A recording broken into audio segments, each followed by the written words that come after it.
Pangeran Diponegoro. Pangeran Diponegoro sendiri mempunyai nama asli Bendara Raden Mas Mustaha. Lahir 11 November 1785 dan wafat 8 Januari 1855. Orang tua Pangeran Diponegoro bernama Hamengkubawana III dan R.A. Mangkarawati. Perang Diponegoro yang dikenal sebagai Perang Jawa adalah bukti perlawanan yang dilakukan Pangeran Diponegoro terhadap pemerintah Hindia Belanda. Dinamakan Perang Jawa karena peristiwa perlawanan terjadi di Tanah Jawa. Pangeran Diponegoro merupakan pemimpin dari perang ini.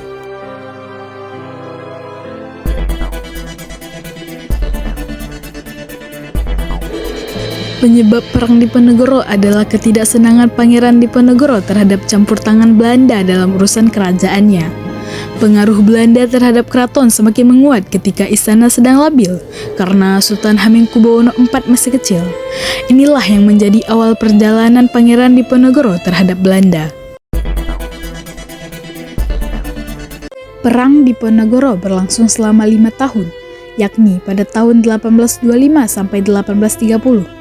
Semuanya bermula dari peristiwa pada 20 Juli 1825, di mana pihak istana mengutus 2 bupati keraton senior yang memimpin pasukan Jawa Belanda untuk menangkap Pangeran Diponegoro dan Mangkubumi di Tegalrejo.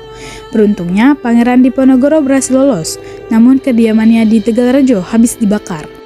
Kemudian, Pangeran Diponegoro bergerak ke barat hingga ke Gua Selarong di Dusun Kentolan Lor, Gua Sari, Panjangan, Bantul sebagai markas besarnya.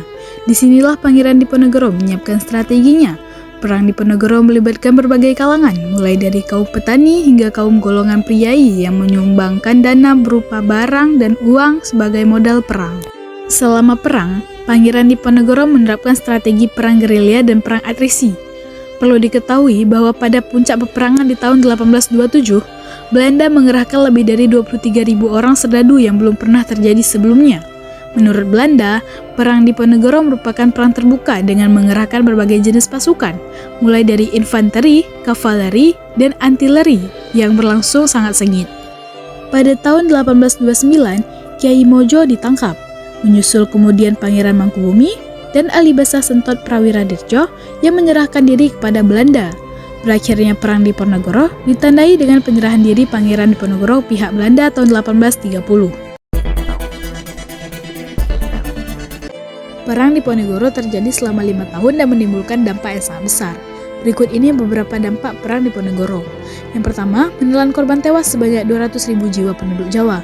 Yang kedua, menelan korban tewas di pihak Belanda berjumlah 8.000 tentara Belanda dan 7.000 serdadu pribumi. Yang ketiga, kekalahan Pangeran Diponegoro menegaskan penguasaan Belanda atas Pulau Jawa. Yang keempat, Raja dan Bupati Jawa tunduk kepada kepala Belanda.